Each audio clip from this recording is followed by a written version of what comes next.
Nah, kalau KLA sejauh ini sendiri sudah seperti apa Bu yang ada di Aceh, mungkin khususnya di Kota Banda Aceh? Ya, kita memang kalau bicara soal persentase target ya, dari 23 kabupaten kota, hari ini di Aceh baru 8 kabupaten kota yang sudah mendapatkan predikat penghargaan KLA, dan itu pun 7 baru predikat dasar di Pratama ya, dan baru 1 dengan predikat Madya, yaitu Banda Aceh. Selebihnya bagaimana?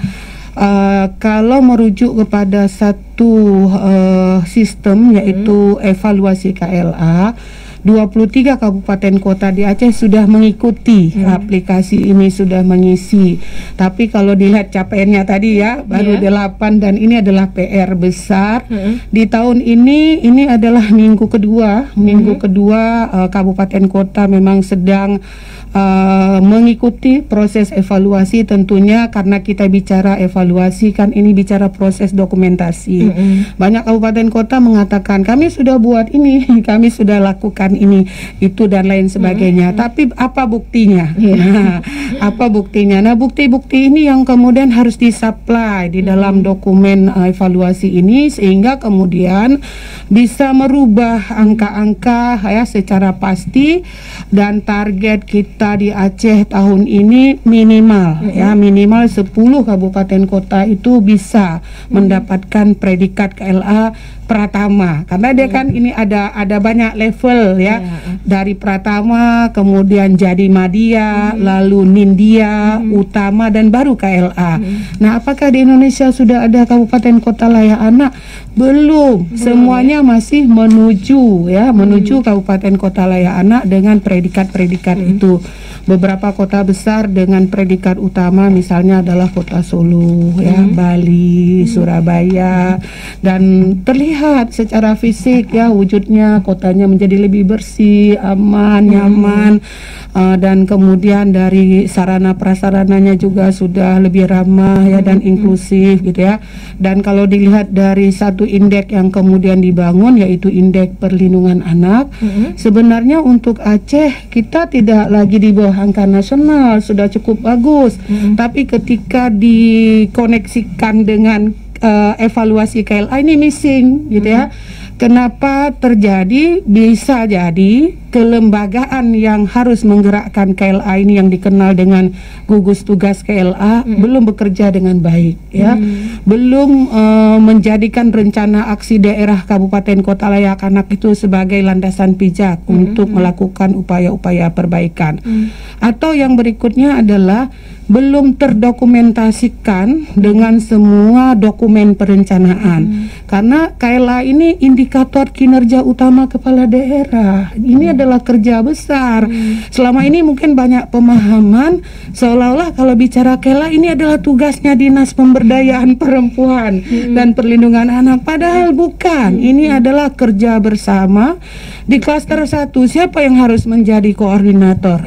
Ya tentunya ada registrasi dan kependudukan, ada Kominsa ya, ada Badan Arsip dan Perpustakaan bicara tentang informasi layak anak, bagaimana perkembangan pustaka. Di klaster 2 ini Dinas Sosial harus menjadi koordinator karena ini terkait dengan pengasuhan ya.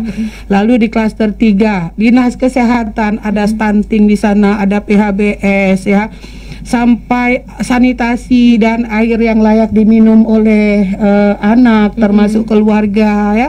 Di klaster 4 itu Dinas Pendidikan ya, memastikan wajib belajar 12 tahun, angka putus sekolah yang harus turun ya. Di klaster 5 Kesbangpol, apakah anak-anak kita juga ada kemungkinan terpapar dengan isu-isu radikalisme. Nah, jadi ada banyak sekali pihak yang harus terlibat. Nah, ini menjadi persoalan sehingga memang kemudian harapannya bahwa dengan surat Pak Gubernur ya beberapa minggu yang lalu ini sebagai bukti komitmen dari pemerintah provinsi, kita berharap kabupaten kota itu menyiapkan ya kanun ya sebagai payung hukum payung hukum karena selama ini bicara anggarannya kecil ya. Kalau sudah ada payung hukumnya kemudian ditambah dengan gencarnya media untuk ikut ikut mendorong, kita berharaplah ke depan kita bisa lebih mudah ya. Saya yakin kita semua sudah bekerja tapi masih bekerja sendiri-sendiri ya. Tapi bagaimana kemudian melalui kebijakan KLA ini kita betul-betul bekerja sebagai sebuah sistem yang saling terkait dan terpadu untuk memberikan yang terbaik buat anak-anak Aceh ke depannya. Amin. Oke, baik. Kita ke Pak Makmur sekarang tadi karena sempat disebutkan oleh Ibu Am bahwa belum ada kabupaten kota di Indonesia ini yang KLA, Bu ya. Predikat KLA-nya belum utama baru. Ini kira-kira kendalanya kenapa itu, Pak? Karena Indonesia besar sekali tapi belum ada yang predikat KLA nih. Itu yang seperti Bu Amrina katakan tadi, perlu kerja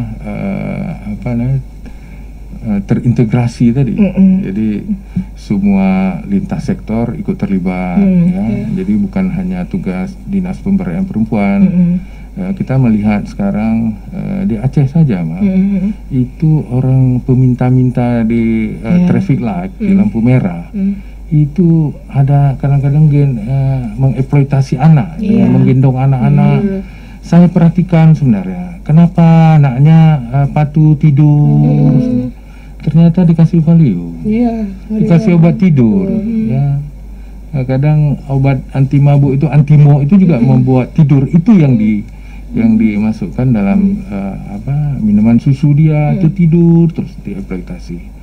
Itu juga ada peran dinas terkait lain, misalnya dinas sosial yang kayak begini yang perlu kita ini. Padahal sudah ditulis itu, jangan juga pengguna jalan jangan turut membantu menambah ada orang berdiri minta-minta di jalan Sudah ditulis oleh pemerintah di situ, salurkanlah bantuan Anda melalui lembaga yang berhak, misal lembaga yang mengelola zakat, Aziz.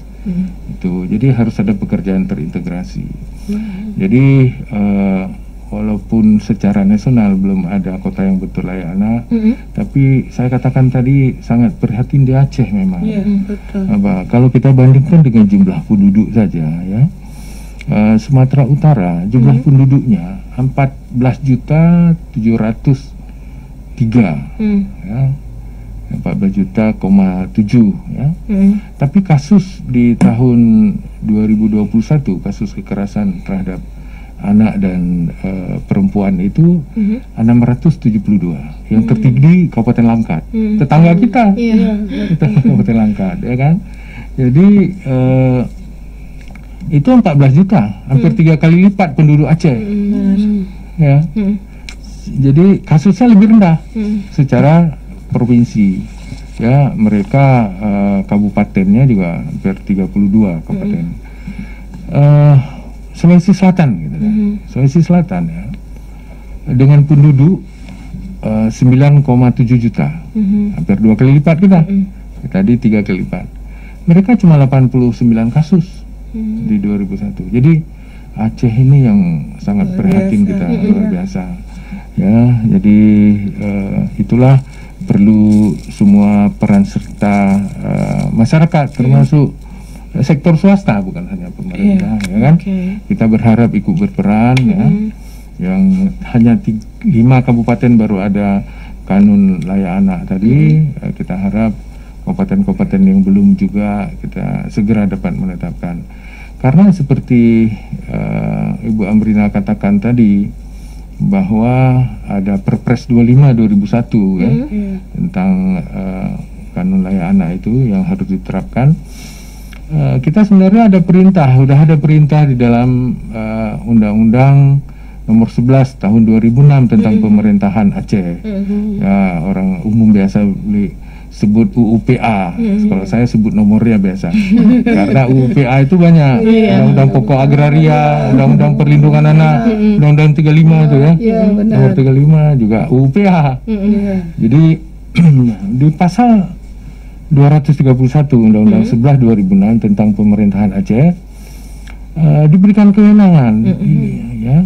Ayat 1, pemerintah Aceh dan pemerintah kabupaten kota serta penduduk Aceh berkewajiban memajukan dan melindungi hak-hak perempuan dan serta melakukan upaya melindungi hak-hak perempuan dan anak serta melakukan upaya pemberdayaan yang bermartabat. Tadi yang klaster-klaster tadi yang disebut Bu Amrina juga itu udah masuk di dalamnya. Ya, mengangkat harkat dan martabat perempuan dan anak. Ya, ada juga klaster yang terhadap perlindungan anak ya, terhadap perlindungan khusus ya, apalagi ada tindak kekerasan. Tapi yang kita harapkan jangan kuratif yang menunggu yang sudah kejadian, tapi lebih baik preventif, tidak terjadi lebih. Ya. Dan ayat 2 pasal 231 ketentuan lebih lanjut mengenai pelaksanaan kewenangan pemerintah Aceh dan pemerintah kabupaten kota sebagaimana dimaksud ayat 1 diatur dalam kanun. Jadi perintahnya jelas kan? Undang-undang ini lebih tinggi dari Perpres. Kenapa kita nggak langsung lah ini kita tindak lanjuti? Dalam pertemuan tanggal 10 Februari kemarin ya, Kepala Dinas Pemberdayaan Perempuan seluruh Aceh. Kanun ini juga nggak ada familiar bagi mereka. Saya tanya, terkejut saya. Jadi inilah upaya-upaya kita supaya masyarakat sadar anak ini adalah generasi penerus sebagai pemegang tongkat estafet masa depan bangsa. Dan kalau kita cacah penduduk, jumlah penduduk kita Indonesia itu sepertiga total penduduk itu adalah anak. Sepertiga ya kan. Jadi di samping itu amanah internasional, amanah undang-undang pemerintah Aceh, undang-undang 11. Jadi kenapa ragu-ragu lagi? Jadi semua sektor harus ikut berperan di situ. Dan kita harap seperti Bu Amrina katakan, itu semua dinas badan yang di daerah itu ikut berperan, karena itu salah satu indikator keberhasilan kepala daerah. Ya, itu saya rasa. Oke, baik. Sepertinya semakin malam semakin menarik perbincangan kita ya, Syed Daralun. Tapi kita harus break sejenak. Mungkin untuk tarik nafas dulu. Jadi untuk Anda yang mau ikut berinteraksi, silahkan bisa di 0811689020. Tapi nanti setelah kita kembali, jadi jangan kemana-mana. Tetap di 90,2 Serambi FM, Laguna Pritana.